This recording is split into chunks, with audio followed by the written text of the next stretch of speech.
Hello YouTube family, एक बार फिर से आप सभी का मोस्ट वेलकम है हमारे यूट्यूब चैनल जिसका नाम है सक्सेस मंत्रा बाय दीपक राय सर। एक बार फिर से मैं आपकी क्लास में हाजिर हुई हूँ जीके जीएस के टॉप 30 क्वेश्चंस को लेकर के। तो आज की वीडियो को बिल्कुल भी स्किप मत करिएगा, वीडियो को एंड तक देखिएगा और साथ ही साथ आपके कितने क्वेश्चन 30 में से सही होते हैं हमको ज़रूर बताइएगा, ताकि हम भी देखें कि आपकी प्रिपरेशन कैसे चल रही है। और साथ ही साथ मैं उन बच्चों को सजेशन देना चाहूँगी जो बच्चे ज़्यादातर वीडियोज़ पर हमारी कमेंट कर रहे हैं कि मैम एग्ज़ाम नहीं होगा, आप लोग क्यों पढ़ा रहे हैं या कुछ भी, ये सारे ऐसे जो कमेंट्स आ रहे हैं, तो मैं उनको बताना चाहूँगी कि गवर्नमेंट जब भी आपकी ये डेट जो है बहुत ही जल्दी फाइनल करेगी तो अपने प्रिपरेशन को आप तब नहीं कर पाएंगे, तब आपके पास बहुत ही कम टाइम बचा रहेगा। इसलिए हम आपको अपनी वीडियोज़ में बार बार ये सजेशन दे रहे हैं कि अपनी प्रिपरेशन को आप ब्रेक मत करिए, अपनी प्रिपरेशन आप कंटिन्यू रखिए, आपका एग्ज़ाम बहुत ही जल्दी होगा। ठीक है, तो चलिए आज की वीडियो में हम देखते हैं कि आपके लिए कैसे क्वेश्चंस हैं। क्वेश्चन नंबर 1 आपकी स्क्रीन पर है कि ताजमहल की डिज़ाइन तैयार करने वाला वास्तुकार कौन था। यानी ताजमहल के डिज़ाइन को तैयार करने वाला जो वास्तुकार है उसका नाम आपसे पूछा है मोहम्मद हुसैन, शाह अब्बास, उस्ताद ईसा या फिर इस्माइल। तो आप क्या याद रखेंगे, जो उस्ताद ईसा हैं उन्होंने क्या तैयार किया था, ताजमहल की डिज़ाइन तैयार की थी। और अगर हम बात करें ताजमहल की, तो ताजमहल कहाँ पर स्थित है, आगरा में स्थित है। ताजमहल को किसने बनवाया था, शाहजहाँ ने बनवाया था, अपनी पत्नी मुमताज़ महल की याद में बनवाया था। और साथ ही साथ अगर हम बात करें शाहजहाँ की, तो शाहजहाँ जो है वो 1627 ईस्वी में, कितने 1627 ईस्वी में गद्दी पर बैठा था और 1666 ईस्वी में इसकी मृत्यु हो गई थी। ठीक है, और साथ ही साथ एक चीज़ और याद रखिएगा कि जो ताजमहल की डिज़ाइन है उसका नाम क्या था, उस्ताद ईसा था, जिसने ताजमहल की डिज़ाइन को तैयार किया था। बढ़ते हैं अपने नेक्स्ट क्वेश्चन पे। नेक्स्ट क्वेश्चन है आपके सामने क्वेश्चन नंबर 2। क्वेश्चन नंबर 2 आपसे कह रहा है कि 78 ईस्वी से प्रारंभ होने वाले शक संवत का संस्थापक कौन है। यानी 78 ईस्वी से जो शक संवत का प्रारंभ होता है उसके बारे में जो उसके संस्थापक हैं वो कौन है, ये आपसे पूछा है। कनिष्क, चंद्रगुप्त, अशोक या फिर विक्रमादित्य। तो आप क्या याद रखेंगे कि 78 ईस्वी से प्रारंभ होने वाला जो शक संवत है वो किससे संबंधित है, कनिष्क से संबंधित है। यानी इस क्वेश्चन का राइट आंसर क्या हो जाएगा, ऑप्शन नंबर ए कनिष्क हो जाएगा। नेक्स्ट क्वेश्चन है आपके स्क्रीन पर क्वेश्चन नंबर 3।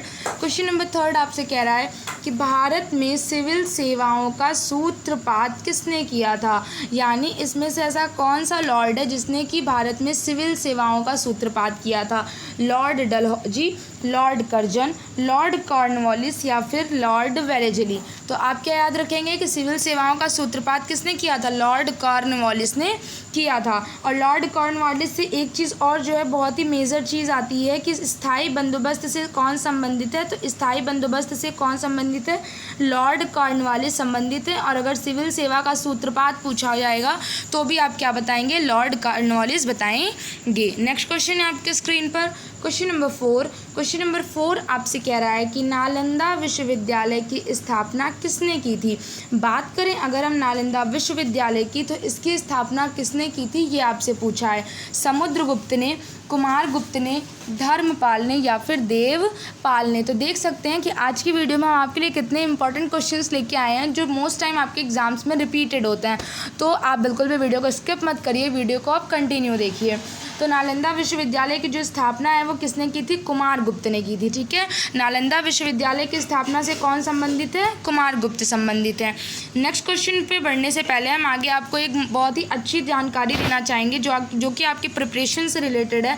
चक्षु पब्लिकेशन की ग्राम समाज और विकास की जो बुक है वो बहुत ही अच्छी है, जिससे आपकी प्रिपरेशन और बेहतर हो पाएगी। इसमें आपके लिए 2 सॉल्व्ड पेपर को इंक्लूड किया गया है, साथ ही साथ 1100 प्लस जो है 1 लाइनर क्वेश्चन आपको इसमें देखने को मिलेंगे। 1 लाइनर और MCQ दोनों आपको देखने को मिलेंगे। तो अगर आप अपनी तैयारी को बेहतर बनाना चाहते हैं तो एक बार चक्षु पब्लिकेशन की इस बुक को ज़रूर पढ़िएगा। ठीक है, काफ़ी अच्छी बुक है। नेक्स्ट क्वेश्चन है आपके सामने क्वेश्चन नंबर 5। क्वेश्चन नंबर 5 आपसे कह रहा है कि बंग भंग आंदोलन के समय कांग्रेस के अध्यक्ष कौन थे। अगर बात किया जाए बंग भंग आंदोलन की, तो इसके समय में कांग्रेस के अध्यक्ष कौन थे वो आप याद रखिए, मोतीलाल नेहरू, चित्तरंजन दास, गोपाल कृष्ण गोखले या फिर रास बिहारी बोस। तो आप क्या याद रखेंगे कि बंग भंग आंदोलन के समय जो कांग्रेस के अध्यक्ष थे वो कौन थे, गोपाल कृष्ण गोखले थे। कौन थे, गोपाल कृष्ण गोखले थे। तो इसका राइट आंसर क्या हो जाएगा, option number B Gopal Krishna Gokhale. Next question है आपके स्क्रीन पर क्वेश्चन नंबर 6। क्वेश्चन नंबर 6 आपसे कह रहा है कि ताली कोटा युद्ध, क्या तालीकोटा युद्ध के बाद कौन सा राज्य पूर्णतः समाप्त हो गया, यानी ऐसा कौन सा राज्य उसमें जो तालीकोटा युद्ध के बाद समाप्त हो गया, अहमदनगर, विजयनगर, बीदर या फिर गोलकुंडा। तो आप याद रखिए कि तालीकोटा युद्ध के बाद जो विजयनगर राज्य है वो पूर्णतः समाप्त हो गया। ठीक है, विजयनगर राज्य से कौन संबंधित है, राजा कृष्णदेव राय को विजयनगर राज्य से संबंधित माना जाता है। और तालीकोटा युद्ध के बाद कौन सा राज्य पूर्णतः समाप्त हो गया, तो आप आंसर करेंगे विजयनगर राज्य। नेक्स्ट क्वेश्चन है आपकी स्क्रीन पर क्वेश्चन नंबर 7। क्वेश्चन नंबर 7 आपसे कह रहा है कि राष्ट्रीय कांग्रेस की स्थापना के समय भारत का गवर्नर जनरल कौन था। जिस टाइम पर राष्ट्रीय कांग्रेस की स्थापना होती है 1885 ईस्वी में, तो आपसे पूछा गया है कि इस टाइम पर भारत का गवर्नर जनरल कौन था, Lord Ripon, Lord Cornwallis, Lord Chelmsford या फिर इनमें से कोई नहीं। तो देखिए इन तीनों लॉर्ड में से जो ऑप्शन में देना है वो कोई नहीं है, तो इसका जो राइट आंसर क्या हो जाएगा, ऑप्शन नंबर डी, इनमें से कोई नहीं।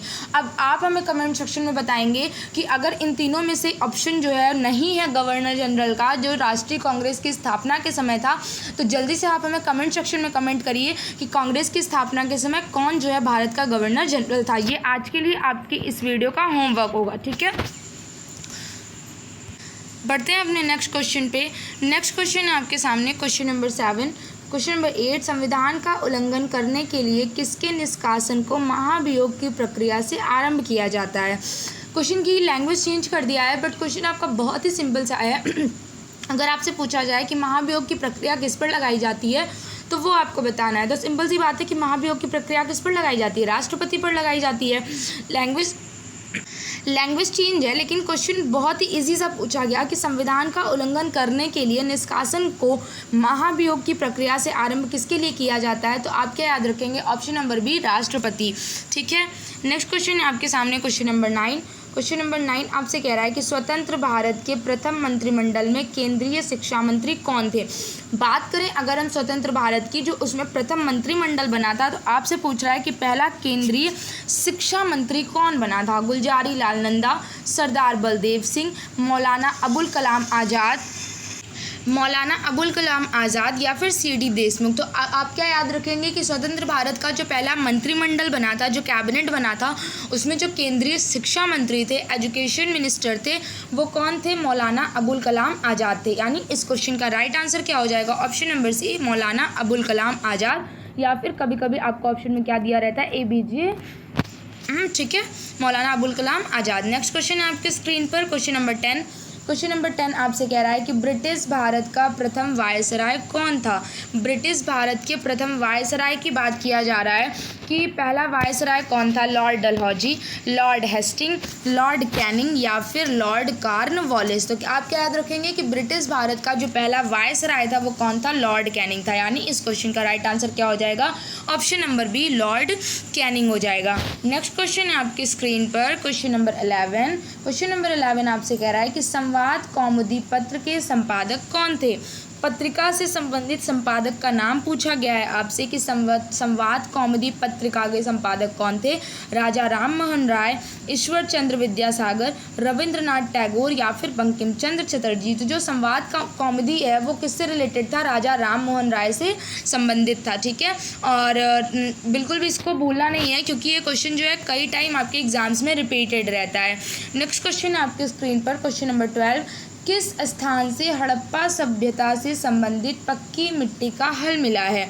यानी इन चारों ऑप्शन में से ऐसा कौन सा स्थान है जहां से पक्की मिट्टी का हल मिलता है, बनवाली, लोथल, नागेश्वर कब्रिस्तान या फिर कोट दीजी। तो आप क्या याद रखेंगे कि हड़प्पा सभ्यता से संबंधित अगर हम पक्की मिट्टी के हल की बात करें तो वो हमें बनवाली से देखने को मिलता है। तो इसका राइट आंसर क्या हो जाएगा, ऑप्शन नंबर ए, बनवाली हो जाएगा। नेक्स्ट क्वेश्चन है आपकी स्क्रीन पर क्वेश्चन नंबर 13। क्वेश्चन नंबर 13 आपसे कह रहा है कि अशोक के शिलालेखों की क्या लिपि थी, देवनागरी, गुरुमुखी, ब्राह्मी या फिर हायरोग्लाइफिक्स। तो आप क्या याद रखेंगे कि जो अशोक के शिलालेखों की लिपि थी वो क्या थी, ब्राह्मी लिपि थी। ठीक है, अशोक के शिलालेखों की लिपि क्या थी, ब्राह्मी लिपि थी। और अगर हम बात करें अशोक के पूरे नाम की, तो अशोक का पूरा नाम था देवानाम प्रियदर्शी अशोक था। ठीक, नेक्स्ट क्वेश्चन है आपके स्क्रीन पर क्वेश्चन नंबर 14 और बहुत ही अच्छा और बहुत ही इंपॉर्टेंट सा क्वेश्चन है कि हंटर कमीशन की रिपोर्ट में किसके विकास पर विशेष जोर दिया गया। बात करें अगर हम हंटर कमीशन की तो इसकी रिपोर्ट में किसके विकास पर विशेष जोर दिया गया था, ये आपसे पूछा गया है। बालिका शिक्षा पर जोर दिया गया था, प्राथमिक शिक्षा पर जोर दिया गया था, उच्च शिक्षा पर जोर दिया गया था या फिर तकनीकी शिक्षा पर जोर दिया गया था। तो जो हंटर कमीशन की रिपोर्ट थी उसमें जो है प्राथमिक शिक्षा पर ज़्यादातर जोर दिया गया था। तो इसका जो राइट आंसर आप टिक करेंगे वो क्या टिक करेंगे, ऑप्शन नंबर सी, प्राथमिक शिक्षा। नेक्स्ट क्वेश्चन है आपके स्क्रीन पर क्वेश्चन नंबर 15, महमूद गजनवी का दरबारी इतिहासकार कौन था। बात करें अगर हम महमूद गजनवी के दरबारी इतिहासकार की तो आपसे पूछा है कि महमूद गजनवी का दरबारी इतिहासकार कौन था। हसन निज़ामी, फिरदौसी, उत्बी या फिर चंदबरदाई। तो जो आपको क्वेश्चन में क्या पूछा गया है, महमूद गजनवी का दरबारी इतिहासकार, तो आप क्या याद रखेंगे, दरबारी इतिहासकार कौन था, फिरदौसी था। फिरदौसी, जहाँ पर भी आपसे पूछा जाएगा महमूद गजनवी का दरबारी इतिहासकार तो आप क्या टिक लगाएंगे, ऑप्शन नंबर सी, फिरदौसी टिक लगाएंगे। नेक्स्ट क्वेश्चन है आपकी स्क्रीन पर क्वेश्चन नंबर 16। क्वेश्चन नंबर 16 है कि महात्मा गांधी ने वर्ष 1930 में सविनय अवज्ञा आंदोलन का आरंभ कहाँ किया था। आपसे स्थान पूछा है, जगह पूछा है कि महात्मा गांधी ने 1930 ईस्वी में सविनय अवज्ञा आंदोलन जो है वो कहाँ से आरंभ किया था। सेवाग्राम से, डांडी से, साबरमती से या फिर वर्धा से। तो आप क्या याद रखेंगे, महात्मा गांधी ने 1930 ईस्वी में सविनय अवज्ञा आंदोलन की शुरुआत डांडी से की थी। स्थान क्या याद रखेंगे आप, डांडी से याद रखेंगे। नेक्स्ट क्वेश्चन पर बढ़ते हैं। नेक्स्ट क्वेश्चन है आपके सामने क्वेश्चन नंबर 17। क्वेश्चन नंबर 17 आपसे कह रहा है कि लोधी वंश की स्थापना किसने की थी। बात करें अगर हम लोधी वंश की तो इसकी स्थापना किसने की थी, बहलोल लोधी ने, खिज्र खान ने, इब्राहिम लोधी ने या फिर सिकंदर लोधी ने। तो जो लोधी वंश की स्थापना है वो किसने की थी, बहलोल लोधी ने की थी। यानी इस क्वेश्चन का राइट आंसर क्या हो जाएगा, option number A, Bahlol Lodhi. और लोधी वंश भी जो है काफ़ी जो है प्रसिद्ध था, इसके जो राजा थे वो काफ़ी महानतम राजाओं में गिने जाते हैं। नेक्स्ट क्वेश्चन है आपके सामने क्वेश्चन नंबर 18। क्वेश्चन नंबर 18 आपसे कह रहा है कि किस गवर्नर जनरल का नाम राज्य हड़प नीति यानी डॉक्ट्रिन ऑफ लैप्स के साथ जुड़ा है। यानी कौन सा ऐसा गवर्नर जनरल है जिसने राज्य हड़प की नीति, जिसे डॉक्ट्रिन ऑफ लैप्स भी कहा जाता है, उसके साथ जुड़ा है। Lord Curzon, Lord Bentinck, Lord Dalhousie या फिर लॉर्ड रिपन। तो आप क्या याद रखेंगे, जो डॉक्ट्रिन ऑफ लैप्स है, जो राज्य हड़प नीति है, उसके साथ लॉर्ड डलहौजी का नाम देखने को मिलता है। नेक्स्ट क्वेश्चन है आपके स्क्रीन पर क्वेश्चन नंबर 19। बहुत ही अच्छा सा इतिहास का क्वेश्चन आपसे पूछा गया है कि अकबरनामा किसने लिखा है। बात करें अगर हम अकबरनामा की तो किसने लिखा है, ये आपसे पूछा गया है। अबुल फजल, भगवान दास, अकबर या फिर बीरबल। तो अकबर तो बिल्कुल हो ही नहीं सकता, अकबर को पहले ही आप एलिमिनेट कर देंगे क्योंकि अकबर जो है वो शिक्षित नहीं था, यानी वो पढ़ा लिखा नहीं था। तो अब 3 क्वेश्चन ऑप्शन में से आपको बताना है कि अबुल फजल, भगवान दास या फिर बीरबल। तो आप क्या याद रखेंगे, अकबरनामा जो है वो अबुल फजल ने लिखी है। ठीक है, नेक्स्ट क्वेश्चन है आपकी स्क्रीन पर क्वेश्चन नंबर 20। क्वेश्चन नंबर 20 आपसे कह रहा है कि भारत छोड़ो आंदोलन 1942 में किस महीने में शुरू किया गया था। बात करें अगर हम भारत छोड़ो आंदोलन की तो 1942 में इसे किस महीने में शुरू किया गया था, ये आपको बताना है। मार्च, सितंबर, अगस्त या फिर फरवरी। तो आप क्या याद रखेंगे कि भारत छोड़ो आंदोलन 1942 में अगस्त में शुरू किया गया था। कब शुरू किया गया था, भारत छोड़ो आंदोलन 1942 में अगस्त में शुरू किया गया था। नेक्स्ट क्वेश्चन है आपके सामने क्वेश्चन नंबर 21। क्वेश्चन नंबर 21 आपसे कह रहा है कि बंगाल का विभाजन किसके काल में हुआ था। बात करें अगर हम बंगाल के विभाजन की तो ये किसके काल में हुआ था, ये हुआ कब था, बंगाल का विभाजन 1905 में हुआ था, ये हम सबको पता है। अब पूछा जा रहा है कि बंगाल का विभाजन किसके काल में हुआ था, लॉर्ड कर्जन के काल में, लॉर्ड क्लाइव के काल में, लॉर्ड डफरिन के काल में या फिर लॉर्ड हेस्टिंग्स के काल में। तो आप क्या याद रखेंगे, जो बंगाल का विभाजन है वो लॉर्ड कर्जन के काल में हुआ था। यानी इस क्वेश्चन का राइट आंसर क्या हो जाएगा, option number A, Lord Curzon हो जाएगा।